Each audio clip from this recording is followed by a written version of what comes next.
కోరిన కోరికలు తీర్చే కొంగు బంగారం అమ్మలగన్న అమ్మ కట్టపుట్టాలమ్మ భక్తుల విశ్వాసం ఈ గంగమ్మ తల్లి 800 ఏళ్ల చరిత్ర కలిగిన ఆలయం ఆమె సొంతం. ఇంతకీ ఆ ఆలయం ఎక్కడుంది, ఆలయ చరిత్ర ఏంటి, ప్రత్యేకతలేంటి తెలుసుకోవాలంటే ఈ స్టోరీ చూడాల్సిందే.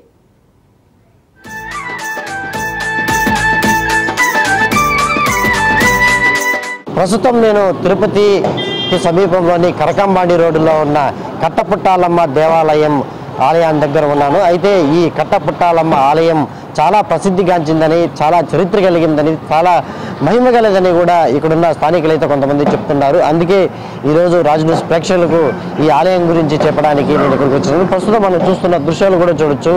ఇదంతా కట్టపుట్ట దేవాలయంగా అమ్మవారు ఇక్కడ వెలిసినారు. అంటే ఈ అమ్మవారు వెలిసి కూడా దాదాపు 800 ఏళ్ల చరిత్ర కలిగిందని చెప్పేసి కూడా ఇప్పటికీ ఆర్కియాలజిస్ట్ వాళ్ళు కూడా ఇప్పుడు తెలపడం అనేసి అక్కడ స్వామివారు చెప్పారు. మరోపక్క ఇక్కడ ప్రత్యేకత ఏమిటంటే ఇక్కడ ఏదైతే రేణిగుంట ప్రాంతానికి అంటే వివిధ ప్రాంతాల నుంచి కూడా రేణిగుంట జంక్షన్కి రైలు మార్గంలో వస్తుంటారు. ఏదైతే రైలు పట్టాలు పైన వెళ్తుంటాయో అయితే రైలు పట్టాల కింద ఈ అమ్మవారు వెలిసి ఉంటారు. అయితే ఎప్పుడు గత 800 ఏళ్ల క్రితం అమ్మవారు ఇక్కడ వెలిసినట్టు కూడా ఆర్కియాలజిస్ట్ వాళ్ళు తెలిపినట్టు మనకు తెలుస్తుంది. ఏదైనప్పటికీ ప్రస్తుతం మనం చూస్తున్న దృశ్యాలు అయితే చూడొచ్చు. ఏదైతే కట్టపుట్టాలమ్మ దేవాలయానికి ఒక విశిష్టతను చెప్పుకోవచ్చు. ఎందుకంటే ఈ కట్టడాలు కూడా పురాతనమైన కట్టడాలుగా చెప్పుకోవచ్చు. ఎందుకంటే బ్రిటిష్ వారు ఏదైతే నిర్మించినారో ఆ బ్రిడ్జ్ ఉంటుంది. దీనిపైన అయితే మనము విజువల్స్లో చూసినట్టు పైన ట్రైన్ వెళ్తుంటుంది. మరోపక్క ఈ బ్రిటిష్ వారు ఏదైతే నిర్మించారో ఈ అండర్ బ్రిడ్జ్ అన్నమాట సంబంధించి ఇది కట్టడాలు కూడా చూడొచ్చు. అది రాతితో నిర్మించిందిగా తెలుస్తుంది.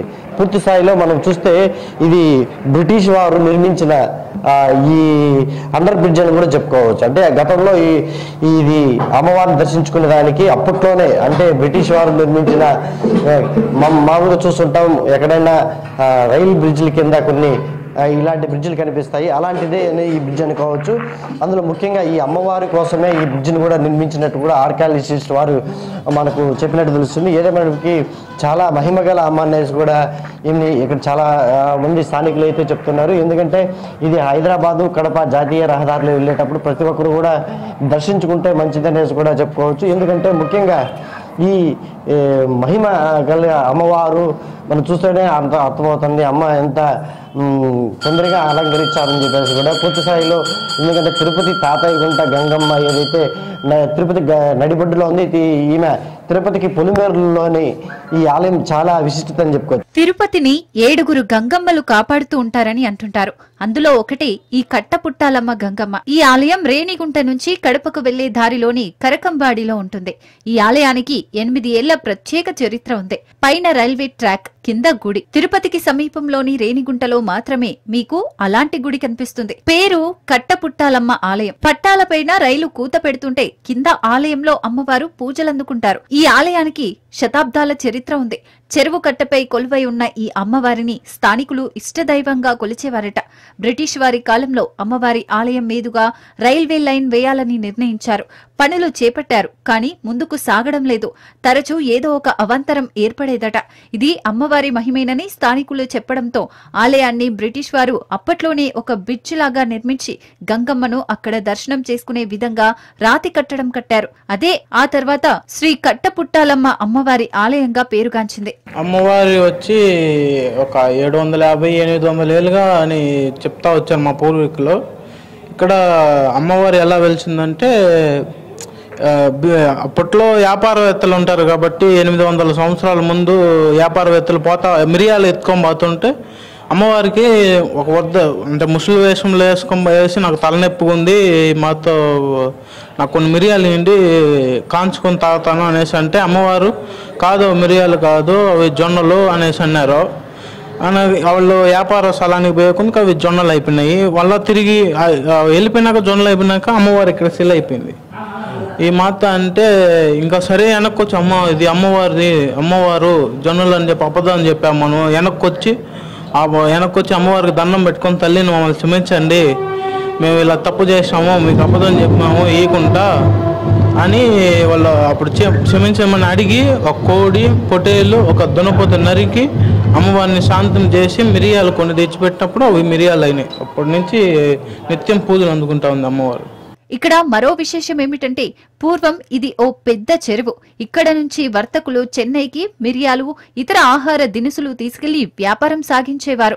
ఒకనాడు ఇద్దరు వర్తకులు మిరియాలు తీసుకుని చెన్నైకి పయనమయ్యారట. ఇక్కడ ఉన్న చెరువు పక్కనే ఉన్న చెట్టు నీడ కింద సద్ది తాగుతూ ఉన్నారు. అదే సమయంలో ఓ ముసలమ్మ వచ్చి మీ వద్ద ఉన్న మిరియాలలో కొంత ఇవ్వమని అడుగుతుంది. అయితే ఆ వర్తకులు మా వద్ద మిరియాలు లేవు, జొన్నలున్నాయి అంటారు. వర్తకులు చెన్నైకి వెళ్లి చూడగానే ఆ మిరియాలు జొన్నలుగా మారతాయి.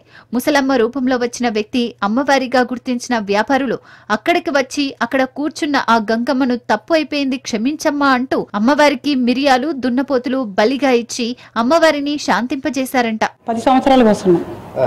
బాగా శక్తివంతమైంది. అనుకున్నది జరుగుతుంది. మనసులో ఏదనుకున్నా కరెక్ట్గా నేర్చుకొస్తుంది.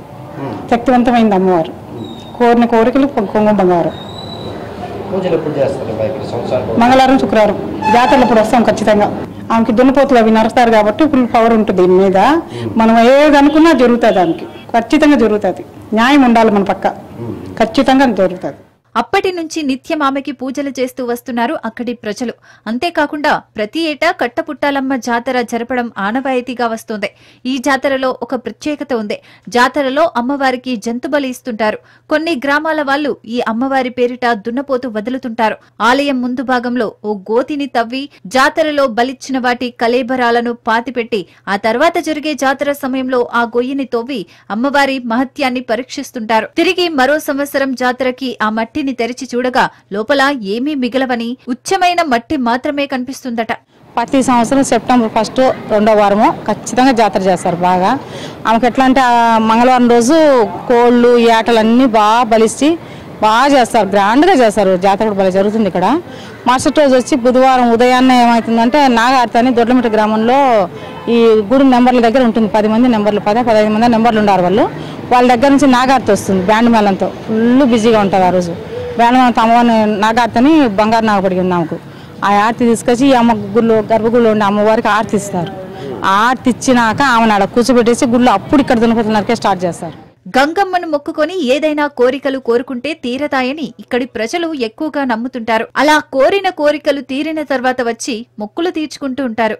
ఈ అమ్మవారు చాలా మహిమ గలదని, అదేవిధంగా 800 ఏళ్ల ఘన చరిత్ర కలిగిందనేసి కూడా తమ కోరికలు ఏదైతే కోరుకుంటారో అవన్నీ కూడా ఖచ్చితంగా వాళ్ళకు తీరుతాయి. అదేవిధంగా సంవత్సరానికి ఒకసారి జరిగే ఈ జాతరకి అంటే వెంకటగిరి గతంలో వెంకటగిరి రాజులు అంటే వెంకటగిరి సంస్థాన గతులు ఇక్కడి నుంచి ఇటు నుంచి అంటే వెంకటగిరి అంటే పక్కలోనే వస్తుంది. ఈ దారిలోనే వెళ్తున్నా వాళ్ళు వ్యాపారాలు చేసుకునే వాళ్ళు. అప్పుడు అంటే ఆ రాజులు కాలం నుంచి ఇక్కడ పూజలు నిర్వహించే వాళ్ళు కూడా ఇక్కడ ఉండే భక్తులు ఏదో కూడా చెప్పే పరిస్థితి ఉంది. ఏదేమైనప్పటికీ ఇది తిరుపతికి అతి సమీపంలో ఉన్న కరకంబాడి రోడ్లో ఉన్న కట్టపుట్టాలమ్మ మాత్రం నిజంగానే ఎక్కువ మహిమగలనే అమ్మ అని చెప్పుకోవచ్చు. కెమెరా పర్సన్ రమణాతో కిరణ్, రాజ్ న్యూస్, కరకంబాడి నుంచి.